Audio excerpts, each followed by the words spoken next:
नमस्कार, आदाब, सत श्री अकाल दोस्तों। हार के भाई क्लासेस पर आपका स्वागत है। मैं आपका राजेश कुमार आपके लिए लेकर आया हूँ RS first grade, second grade और पीएसआई के सब्जेक्ट संपूर्ण सिलेबस को ध्यान में रखते हुए हर सब्जेक्ट की टॉपिक वाइज क्लासेस। तो दोस्तों हमने जो राजस्थान कला संस्कृति है और राजस्थान पॉलिटी है ये स्टार्ट कर रखी है अपनी पीसीएस क्लासेस पर। तो उसमें जो राजस्थान कला संस्कृति है उसमें सबसे पहले हमने पढ़ा आभूषण, उसके बाद हम देख रहे हैं चित्रकला। दोस्तों चित्रकला में हम मेवाड़ पढ़ चुके हैं। मेवाड़ में हम उदयपुर, नाथद्वारा, चावंड और देवगढ़ पढ़ लिया है। उसके बाद मारवाड़ पढ़ा। मारवाड़ में हमने किशनगढ़ देखा, जोधपुर देखा, बीकानेर देखा, अजमेर देखा, किशनगढ़ देखा और नागौर देखा और जैसलमेर देखा। उसके बाद हमने पढ़ा ढूंढाड़ चित्रकला। उसमें ढूंढाड़ में हमने देखा आमेर देखा, जयपुर देखा। उसके बाद हमने उसमें देखा शेखावाटी देखा, अलवर देखा और उनियारा देखा। तो दोस्तों अब हमारा टॉपिक चल रहा है हाड़ौती चित्रकला। हाड़ौती चित्रकला में हमने बूंदी चित्रकला पढ़ ली थी। उसके बाद में एक चित्रकला बची थी, हमने कौन सी, कोटा शैली। तो दोस्तों कोटा शैली को कंप्लीट करने के बाद आज हम स्टार्ट करेंगे हस्तकला का टॉपिक है, राजस्थान हस्तकला का टॉपिक। तो दोस्तों आपके जो क्लासेस चल रही है आरएस सिलेबस को ध्यान में रखते हुए फर्स्ट ग्रेड, सेकंड ग्रेड और पीएसआई को सिलेबस को ध्यान में रखते हुए उनकी कंप्लीट क्लासेस टॉपिक वाइज करवाई जा रही है बोर्ड पर। बोर्ड पे करवाने का मतलब यही है कि आपके नोट्स कंप्लीट होते रहे साथ के साथ और उनको आप रिवीजन करते रहो। दोस्तों रिवीजन करना ही अपने टॉपिक को मजबूत करना है। जितना रिवीजन करेंगे उतना अपना टॉपिक मजबूत होगा। साथ ही साथ कंपटीशन में जो क्वेश्चन आए हुए हैं पिछले प्रीवियस ईयर के क्वेश्चन है उनको भी देखते हैं हम, और जो आने वाले की संभावना है जो क्वेश्चन आ सकता है उनको ध्यान में रखते हुए हर टॉपिक को हम कंप्लीट करवाने की कोशिश कर रहे हैं।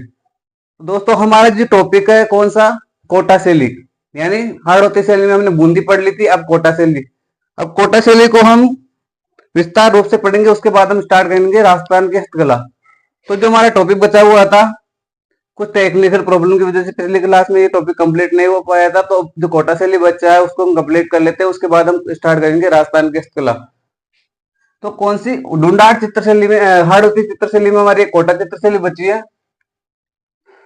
हाड़ौती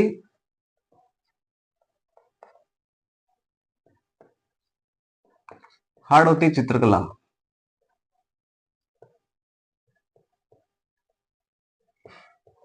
इसमें हमारी कोटा शैली बची हुई है। कोटा शैली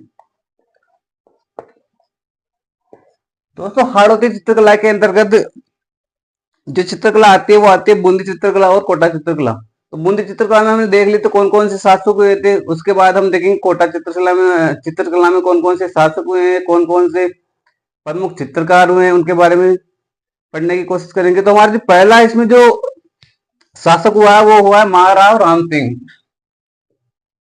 पहला जो शासक हुआ है वो हुआ है महाराव राम सिंह।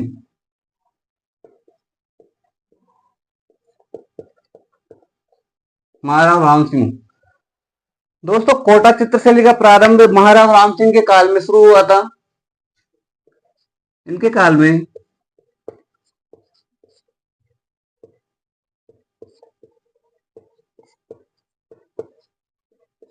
कोटा चित्रशैली का प्रारंभ हुआ।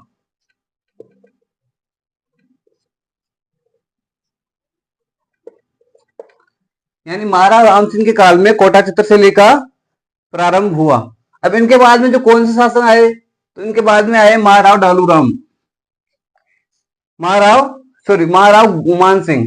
महाराव गुमान सिंह, डालूराम तो चित्रकार था, महाराव गुमान सिंह।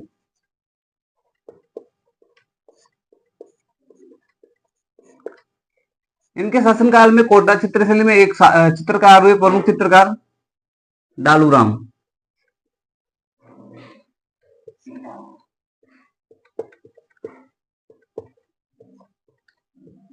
डालूराम। तो दोस्तों डालूराम चित्रकार हुए कौन सी शैली से संबंधित है, तो ये कोटा शैली से संबंधित है। अब जो डालूराम है, इन डालूराम ने क्या किया, किसका चित्रण किया, तो इनके द्वारा रागमाला का चित्रण किया गया। रागमाला का चित्रण किया गया।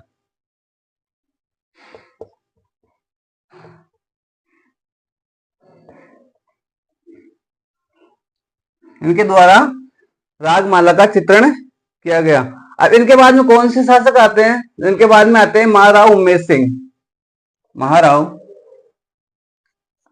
महाराव उमेश सिंह।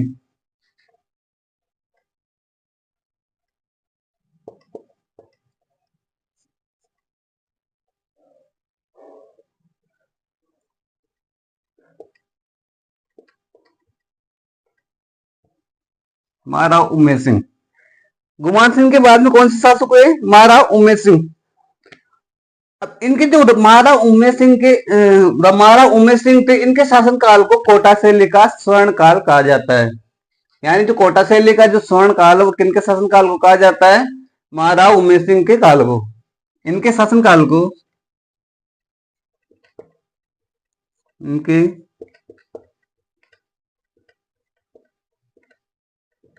काल को कोटा चित्रशैली का स्वर्ण काल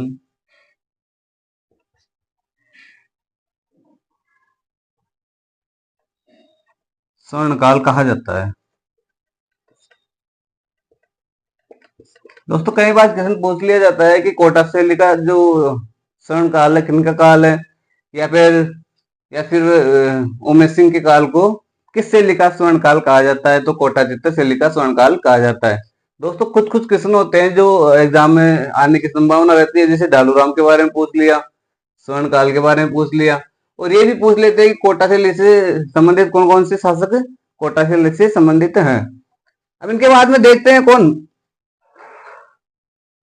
स्वर्ण काल कहा जाता है। अब इनके काल में कौन कौन से, या फिर कोटा शैली में प्रमुख चित्रकार कौन कौन से हुए, तो देखेंगे कोटा शैली के प्रमुख चित्रकार। कोटा शैली के प्रमुख चित्रकार, उनका क्या क्या नाम है, कौन कौन से चित्रकार हैं? तो कोटा शैली के जो प्रमुख चित्रकार है वो है डालू नूर मोहम्मद, डालू नूर मोहम्मद,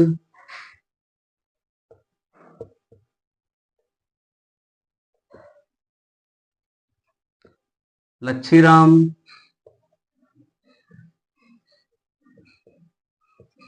डालू नूर मोहम्मद, लच्छीराम, गोविंद और कन्हैया। गोविंद, कन्हैया। दोस्तों ये कोटा शैली के क्या है? प्रमुख चित्रकार। कोटा शैली के प्रमुख चित्रकार। तो देखा हमने कोटा शैली में क्या देखा हमने कि जो पहला शासक हुआ वो महाराव राम सिंह हुआ। इनके काल में कोटा शैली का क्या हुआ? प्रारंभ हुआ।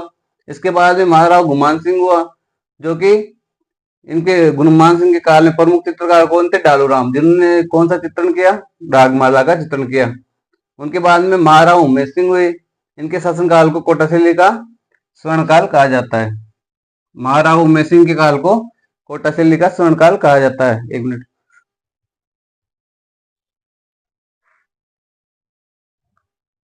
कोटा शैली का स्वर्ण काल कहा जाता है।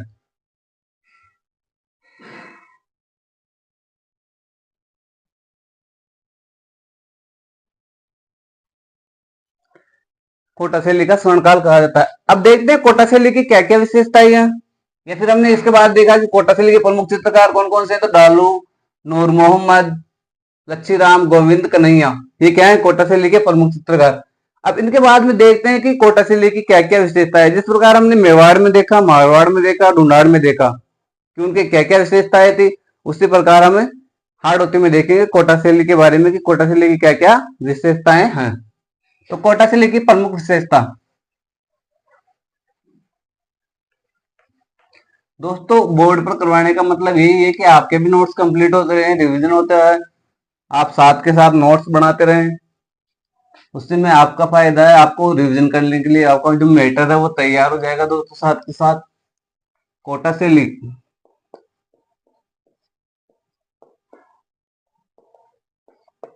प्रमुख विशेषता,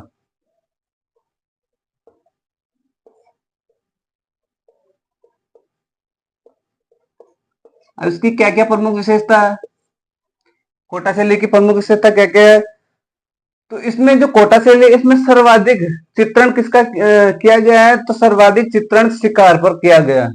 किस पर किया गया? शिकार पर। सर्वाधिक शिकार का चित्रण किया गया। शिकार का चित्रण किया गया।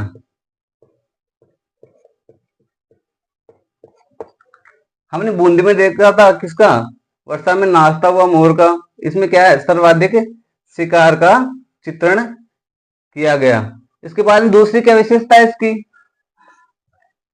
इसकी दूसरी विशेषता है कि इसमें महिला जो रानी होती है, महिला रानी को शिकार करते हुए दिखाया गया है। इसमें जो महिला यानी रानी होती है, राजा की रानी होती है, पत्नी, राजा की पत्नी, उसको क्या शिकार करते हुए दिखाया गया है। इसमें महिला या रानी को, महिला या रानी को शिकार करते हुए दिखाया गया है।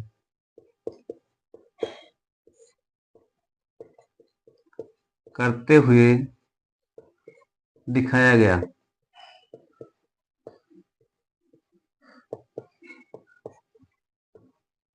महिला या रानी को शिकार करते हुए दिखाया गया है। इसके बाद में क्या विशेषता है इसकी? तो इस शैली पर, किस पर? कोटा शैली पर बूंदी शैली और मुगल शैली का प्रभाव दिखाई देता है। यानी कोटा शैली पर या फिर इस शैली पर, इस शैली पर किसका? बूंदी, बूंदी और कोटा शैली, सॉरी, बूंदी और मुगल शैली का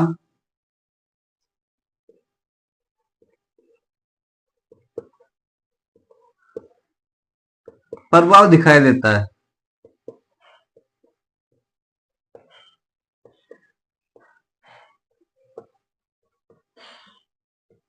किस पर? जो कोटा शैली है, इस पर बूंदी और मुगल शैली का प्रभाव दिखाई देता है। इसके बाद में क्या विशेषता है और इसकी? तो इसकी विशेषता है कि इसमें प्रमुख रंग, इसमें प्रमुख रंग कौन कौन से हैं? तो इसमें प्रमुख रंग, प्रमुख रंग कौन कौन से इसमें प्रमुख रंग? तो इसमें हल्का हरा है, पीला है और नीला है। हल्का हरा, पीला और नीला, ये क्या है इसके? इसके प्रमुख रंग, प्रमुख रंग कौन कौन से हैं? हरा, हल्का है, पीला है और नीला है। अब इसके बाद में देखते हैं कि कोटा शैली में प्रमुख वृक्ष कौन सा है। जैसे उदयपुर में देखा हमने कदम। अब इसी प्रकार देखते हैं कि इसमें जो कोटा शैली, इसमें प्रमुख वृक्ष कौन सा है? तो प्रमुख वृक्ष है खजूर। प्रमुख वृक्ष कौन सा है? खजूर।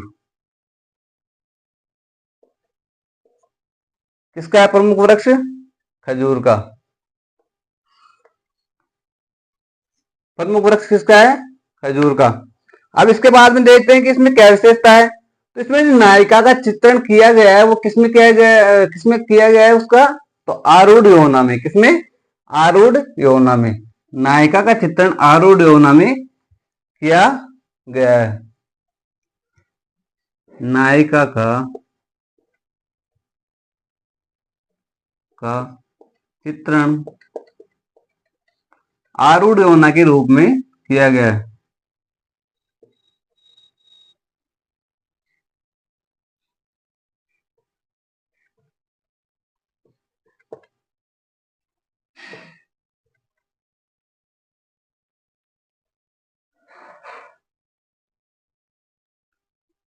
रूप में किया गया।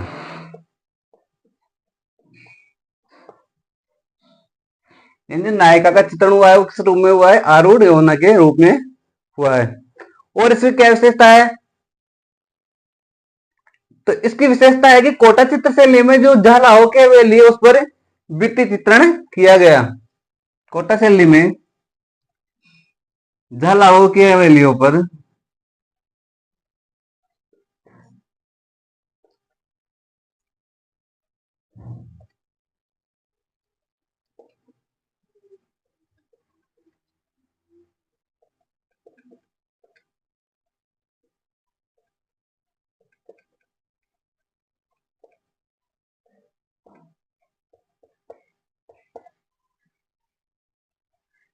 यानी जो जहाँ लागू की हवेलियां थी उन पर भित्ति चित्रण किया गया है।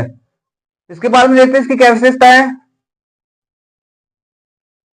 तो इसमें बसली चित्रण, बसली चित्रण का मतलब होता है, बसली चित्रण का मतलब होता है कागज के ऊपर कागज रखकर जो चित्रण किया जाता है उसको कहते हैं बसली चित्रण। तो इसमें बसली चित्रण किया गया, बसली चित्रण किया गया। बसली चित्रण का मतलब होता है कागज के ऊपर कागज रखकर किया गया चित्रण, कागज के ऊपर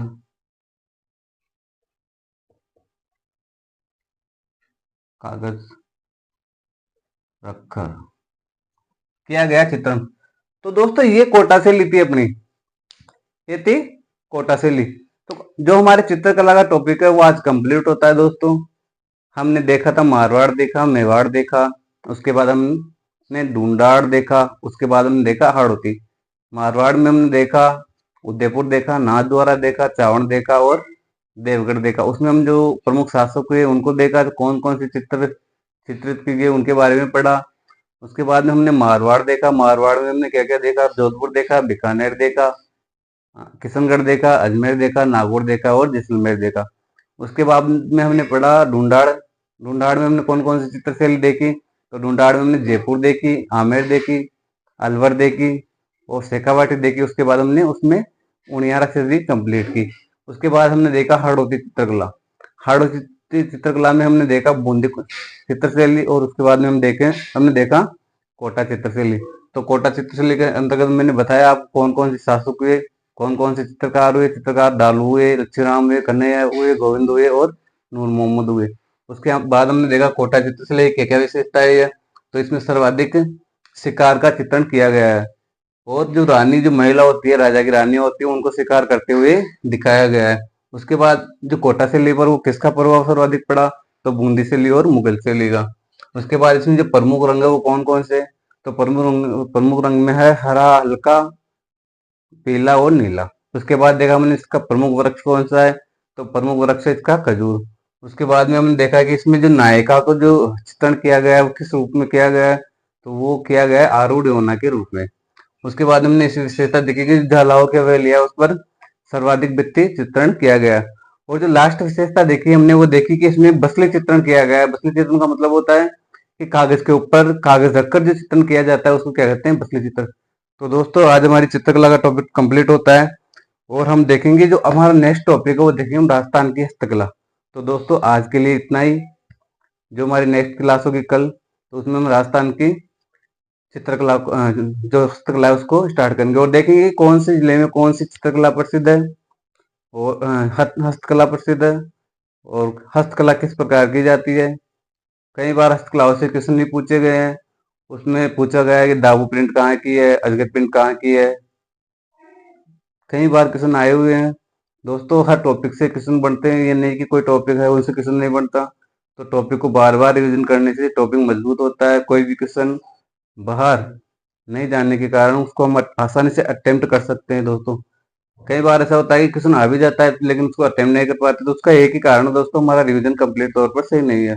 बार बार रिवीजन करने पर बार बार रिवीजन करेंगे तो हमारा जो टॉपिक होगा वो मजबूत होगा। इसलिए आपको टॉपिक वाइज कंप्लीट करवाए जा रहे हैं दोस्तों। पढ़ाने के लिए तो हम डिजिटल बोर्ड से पढ़ा सकते हैं, लेकिन हमारा जो हाथ हाथ से लिखा हुआ जो मैटर है उसको आपको भी वैसे का वैसे मैटर अपने नोट्स में तैयार करना है, इसीलिए बोर्ड पर पढ़ाया जा रहा है।